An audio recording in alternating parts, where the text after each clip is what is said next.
From January 8, 2026, the UK government has enacted one of its most talked about immigration reforms, raising the English language requirement for economic migration routes to the equivalent of an A-level standard. Under the new rules, applicants for visas such as skilled worker, high potential individual (HPI), and scale-up must demonstrate English language proficiency at CEFR level B2, meaning they must show they can speak, listen, read and write confidently at an upper intermediate level. Hill Dickinson +1. This change replaces the previous level B1 requirement, which was closer to a basic or intermediate standard and roughly equivalent to GCSE level. The government says the move aims to ensure that migrants arriving in the UK can integrate more effectively into the workplace and society and communicate without significant language barriers. The Home Secretary, Shabana Mahmood, described it as part of a broader effort to create a fair, controlled and selective immigration system that benefits both migrants and the British economy. The Standard +1. For applicants, this means that only those submitting new visa applications on or after the 8th of January 2026 will be subject to the higher English requirement. People already holding permissions on these routes and seeking extensions will continue under the old rules for now. Evidence for meeting the requirement can include a secure English language test approved by the Home Office, qualifications such as GCSE A-level or a degree taught in English, or nationality from a majority English-speaking country. Hill Dickinson. The policy has drawn mixed reactions. Supporters argue it helps migrants participate fully in British economic and social life, while critics warn it may create additional barriers, especially for applicants from non-English speaking backgrounds who may face higher costs and extended preparation time before applying.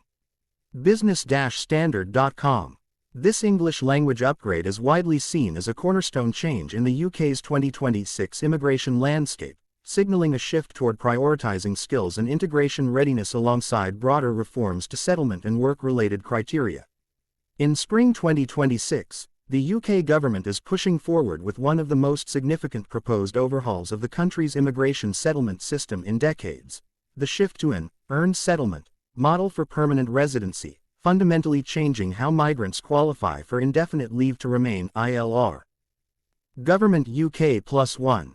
Under the current system, most migrants become eligible to apply for ILR, the right to live in the UK permanently, after 5 years of continuous lawful residence. The government's 2025 immigration white paper proposed, and the Home Office published in late 2025, a new framework where settlement would no longer be automatic or simply time-based, but earned through contribution, integration and compliance. Government UK +1. The cornerstone of this proposed reform is doubling the baseline qualifying period from 5 to 10 years for most visa categories. This means that a large cohort of migrants, including many on employment, study or family routes, could need at least 10 years of residence before qualifying to settle permanently in the UK. Under these proposals, migrants could shorten the effective waiting period if they demonstrate significant positive indicators.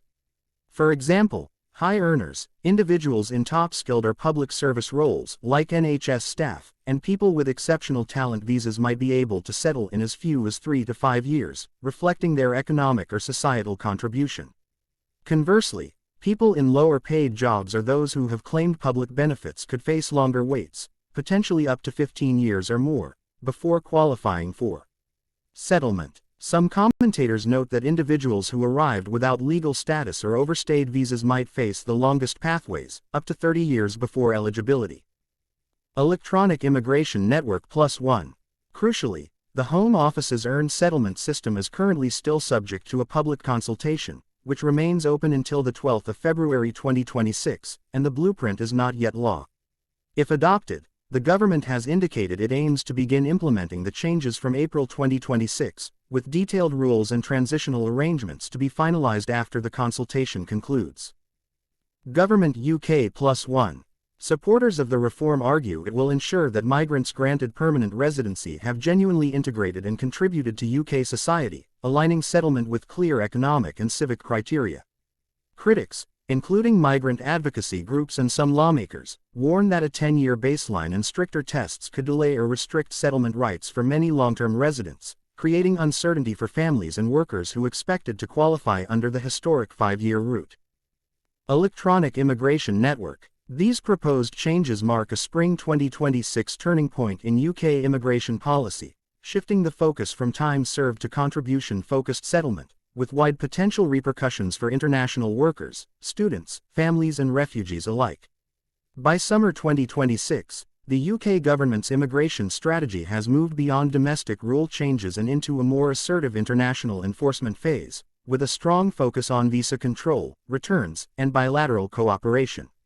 Ministers say the aim is to reduce irregular migration while restoring public confidence that the system is being actively managed rather than passively overwhelmed. One of the most significant developments during this period is the UK's expanded use of visa leverage in foreign policy.